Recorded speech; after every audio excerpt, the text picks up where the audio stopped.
Can I tell you one of the most painful feelings of adulthood? It is not failure. It is simply watching every other person move ahead of you while it feels like your life is stagnant and stuck where it is. That quiet, heavy sensation that somehow you got left behind. And what makes it even harder, we are taught to hustle. We are taught to set goals. We are taught how to execute. But nobody prepares us for the silence in between where you are right now and where you thought you had been. If this makes you feel better, I am also in a season of waiting. Today, I want to dismantle 5 lies that you have believed about your waiting and quiet season, and a framework to evaluate what God is doing in your life right now. Come along with me, because point 4 will transform your life for good.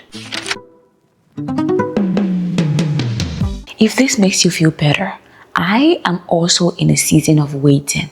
But there was a season of my life where things slowed down, where it felt like I was stuck, because there are certain things that I expect myself to have done. There are certain heights I thought I could have achieved. I left great progress behind me to simply waiting and waiting for clarity, simply waiting for the next right open door and waiting to rebuild. And to be honest, it felt like I was falling behind. Everybody else was way ahead of me, and right here I am, unsure and figuring it out. But here is the beauty of all of this. In that season and the season I am right now, I discovered something in between all of it. I was not left behind. I was not wasting time. I was simply being rebuilt. I was simply being structured and formed to build capacity for where I am going. And one clear thing I understood is that nobody's journey, nobody's process is the same. And trust me, most of the people that we look at, most of the people that we compare ourselves to, we simply forget that there is an in-between who they were and who they are now that nobody really talks about. If I tell you the time I'm recording this video right now, you might not even believe it. But the beauty of it is, you see me seated here, looking all glamorous and beautiful with my cup of tea right beside me. But you do not know the in-between that got me seated here.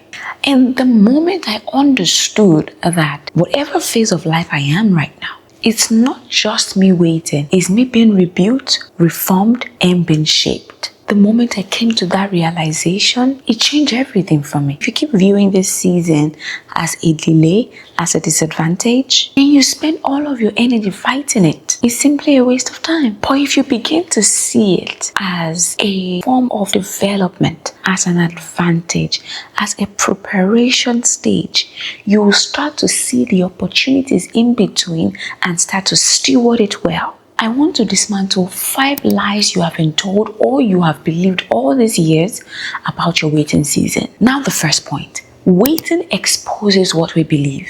You see, when everything is going fine, when the motion is going on the pace that is fast and rosy, we tend to confuse momentum with identity. But when life slows down, you are left with your raw foundation. You are left with the yardstick of, do you really believe in this thing? Does this thing that you are believing in, that you're looking forward to, that you're aspiring for, does it really make sense? And waiting seasons and quiet season forces you to ask yourself a genuine question.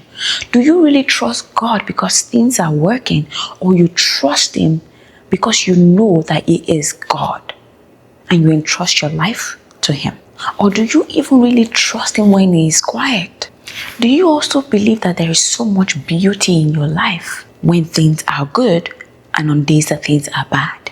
Do you see that there is more to you beyond achievement, success, and all of these things that we tie our identity to? That is a huge shift, where your mind knows that you are grounded and deeply rooted regardless of what's happening around you. And it does not change the core of who you are. The second point, waiting seasons reveal the metric you have been using for success. If your waiting season makes you feel worthless, makes you feel like there's nothing more to you, it is because you have measured your life and your identity by speed, by visibility, by applause, instead of depth and character. Truth number 3, roots grows before you see the fruit. Absolutely nothing in nature grows from the top to the bottom. It starts from the root. You have to plant the seed, and then the seed starts to grow, and then it becomes a fruit, and then it's processed. It goes through a process and a transition that now makes it possible for me to have this tea bag to put in this hot water and be able to sip it. There is a process. You see the trees that stands through the storm, no matter how hard the storm may be so intense. You see that those trees, they stand. They may shake, they may waver, but they stand. And that's because they have grown deeper in their roots. That no matter the storm, they are unshakable. And even there are some trees that you deliberately want to cut down because you want to build structures on them and all of that. It requires a lot of intensity, really strong equipment to be able to bring them down. Why? Because they've grown roots. Some trees, even after cutting them down, you have to go into their root and find every strand that root is connected to begin to uproot it so it doesn't start to sprout again. That is who you want to become. That is how firm and deep, and that's how firm you want to be. Character grows in quiet. Stewardship grows in quiet. And you see, influence is just the surface result of what has been built on the inside. The result of invisible depth. Truth number 4, not every quiet season is an empty season. I can remember a time when I used to be paid $20, approximately 30,000 naira every month. And I was in that job and it felt so difficult because it wasn't paying the bills much. It wasn't cutting much. Once I eat breakfast and lunch, the money is gone. Or once I pay my transport fare or I order an Uber, the money is gone. I stayed in that job for years, and in that job, looking back now, it was that job that made me build, or that gave me the opportunity to build lifetime skills that if I go to school for, or I sign up for a course, it will cost me millions of dollars or thousands of naira to be able to acquire those skills or gain the knowledge to acquire those skills. And what I realize now is that then it was so difficult to stay in that job, but 2 things was happening to me at that job. I was acquiring skills and getting the opportunity to practice, of which if I'd gone to school for those things, I will only learn them and then start looking for the opportunity to use them. But here I am now in this phase of life where all the skills I was able to gather is still making way for me, is still making rooms for me in this season. All these things I'm able to do that people will be like, oh, wow, you're so phenomenal at this, you're so good at this. I learned them on that job that was paying me peanuts, and I was so uncomfortable staying there. But that season looked empty. It felt like I was giving of myself, but I was not getting anything. But deep down, wrapped around it, there was much more in it. And it took me to be in this season to realize, wow, that job actually invested 8 beautiful lifetime skills in me. That is gold. So no season is empty. To point number 5, your faithfulness does not pause because your visibility did. A lot of times we think that when people are not clapping for us, then work is not happening. We feel like if the views are not going up, the subscribers are not going up, the popularity and the fame and the viral moment is not happening, then nothing is happening. It feels like all the hard work we put into the things that we do, all the commitment you put into your work behind the scenes, once it gets to the public eye or when people start to evaluate it, we rubbish the work that got us there, effort that got us to that point to even have something to present. And that's not fair. That's not fair on you. That's not fair on God on any level. The applauds begin the moment you committed yourself to embark on that journey to see that vision come to life. That is exactly where the applause begin. That's when the celebration even begins. Here is something valuable I have realized. That faithfulness in the hidden room is what qualifies you, prepares you, embodies you, keeps you grounded for the opportunities in the open rooms. The faithfulness in the hidden room is what enables you to have the audacity to take on open doors later on. It helps you to identify opportunities. It helps you to see clearly, this is good for me. This is gold here. This is valuable. It helps you to channel your energy strongly when the opportunity comes. It makes life a lot more even easy and beautiful. Why? Because You have done all the work that needs to be done at home. You have done it behind the closed doors when no one was watching. And now when the world is watching, and then you get to appreciate the process that got you there. It's the waiting season. It's the quiet season. So in this waiting season, I hope you remind yourself, I hope you begin to trick your brain to understand that, hey, this is gold here. This season is gold. Let's maximize it. Now, let me tell you this. Now I'm married and I have a child. This season of my life is so beautiful. Now, I'll tell you two things. The first thing that is making this season a lot easier and helped me to set structures around it are things that I learned in my single days that I was able to do for myself with my life that are not transferred into this season. That's one. Two, I also realized that while I was in my single days, there were things I used to shrink to do. There were things I knew to do, but I just fear and self-limitation just kept holding me back. Imposter syndrome and the likes of them. Guess what? Now in this season where my time is a lot more full, my calendar is a lot more full because my responsibilities has now increased. I look back and I wish I did all of those things I wanted to do. I look back and I'm like, oh my God, I had all the time. But guess what?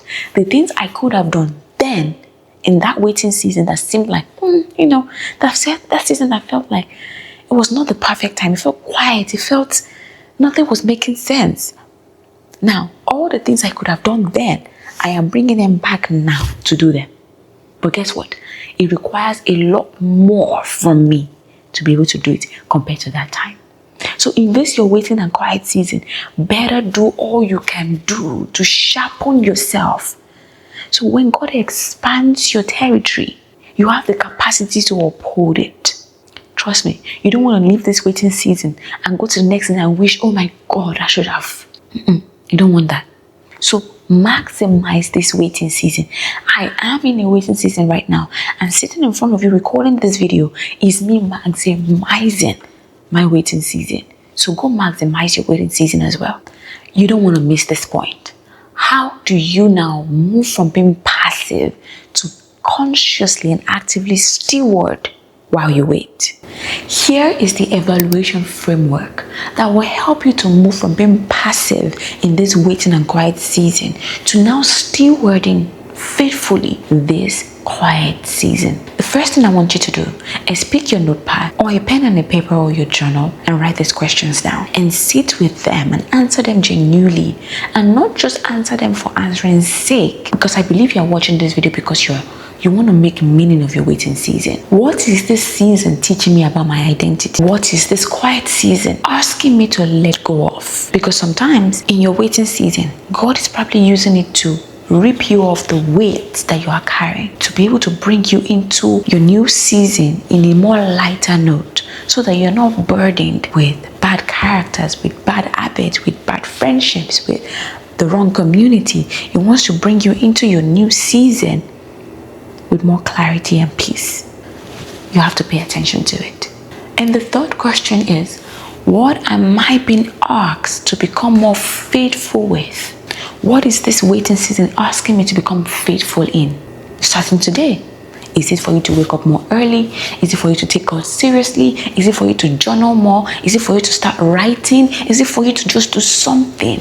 What is that thing it is asking you to stay faithful with consistently today? And the final question, what can I steward right now instead of waiting until later? Instead of waiting to get our approval, what can you steward right now? Instead of waiting for the perfect situation, what can you steward right now?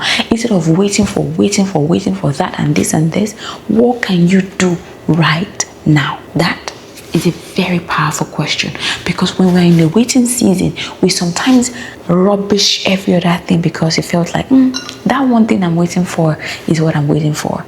Nothing else makes sense. But that's a lie. Every other thing makes sense. And because you're waiting for that one thing does not erase every other thing from existing. You can make meaning out of every other thing while you wait.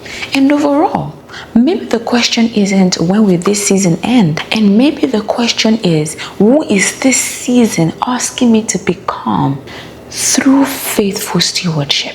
So before you move on, Ask yourself, what if this season isn't delaying? What if it is developing you?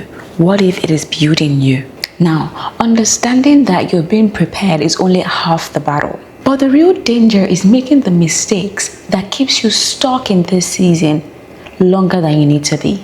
Click right here on the next video where we break down the 3 mistakes to avoid when God directs your path. Listen, we are on a path of growth, transformation, and birthing new things.